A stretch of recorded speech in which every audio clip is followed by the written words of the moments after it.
दोस्तों, ये कहानी कासिम और रोशन की है जो स्कॉटलैंड में रहते हैं और एक दूसरे से प्यार करते हैं। रोशन संगीत की टीचर है, वहीं कासिम पाकिस्तानी परिवार का सबसे छोटा बेटा है।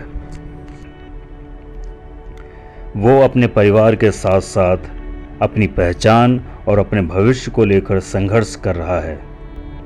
एक तरफ उसका परिवार है जो उससे पारंपरिक और धार्मिक जीवन जीने की उम्मीद रखता है और दूसरी तरफ उसका दिल है जो अपने लिए एक अलग रास्ता चुनना चाहता है। वहीं रोशिन अपनी ज़िंदगी अपने तरीके से जीना चाहती है, लेकिन ये प्यार दोनों के लिए आसान नहीं है। दोनों के परिवारों और समाज के अलग अलग सोच उनके रिश्ते के खिलाफ खड़ी हो जाती है। कासिम का परिवार चाहता है कि वो एक मुस्लिम लड़की से शादी करे, वहीं रोशिन का परिवार भी कुछ इसी तरह से चाहता है और दोनों परिवारों के बीच इन दोनों का प्यार धीरे धीरे पिसने लगता है, खासकर कासिम का। कासिम की बहन जो रोशिन की स्टूडेंट है, उसको इन दोनों के प्यार के बारे में धीरे धीरे भनक लग जाती है।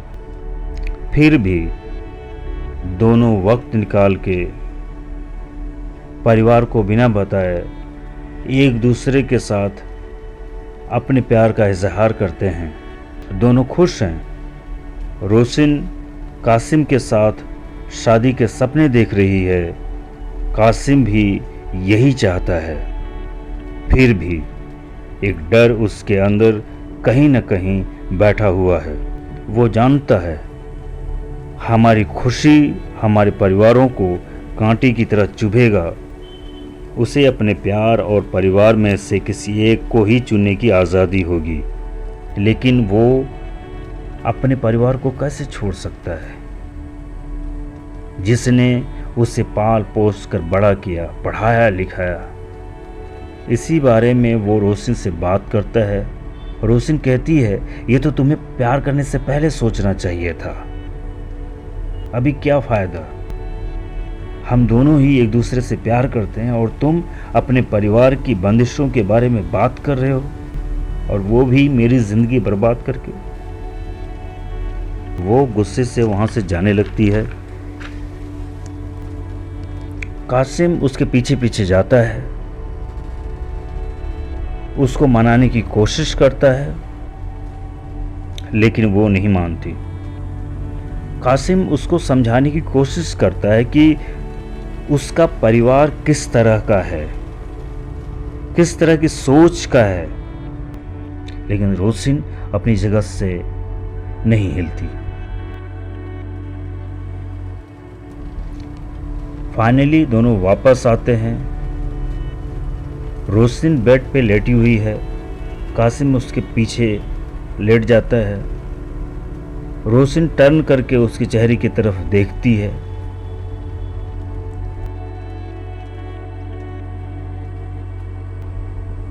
फिर कासिम उसका हाथ पकड़ता है, दोनों एक दूसरे की तरफ देखते हैं और फिर कासिम वहां से जाने लगता है।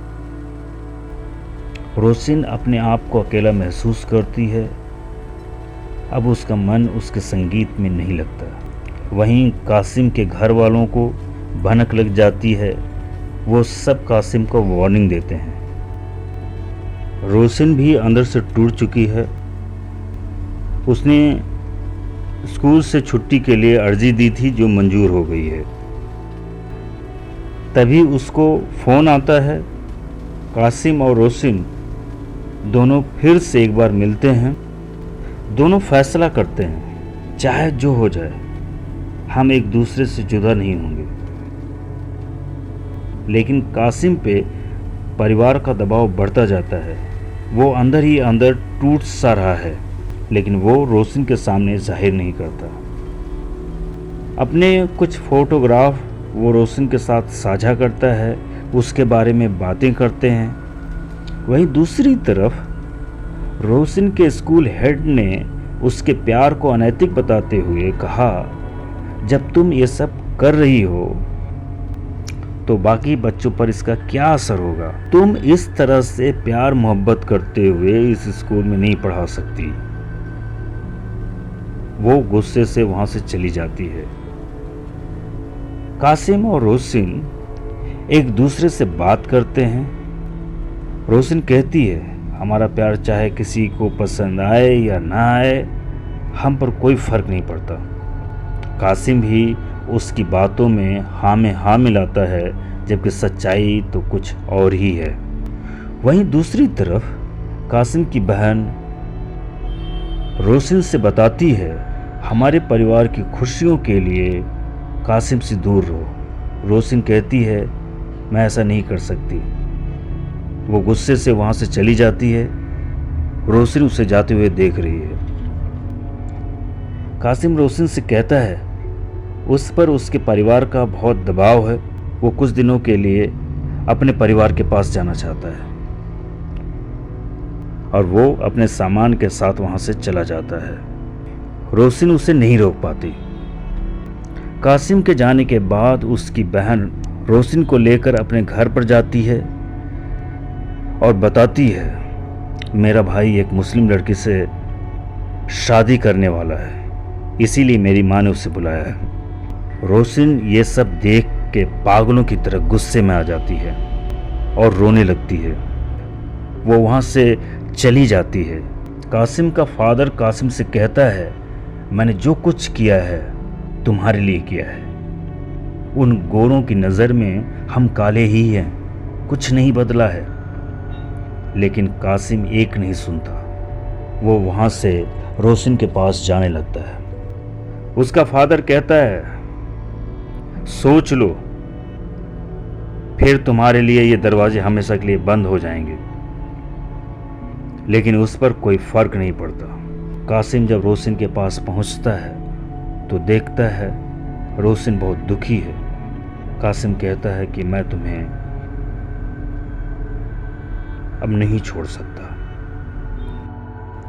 ये कहानी दो प्यार करने वाले अपने पीछे सारे रिश्तों को छोड़कर अपने लिए जीना शुरू कर देते हैं।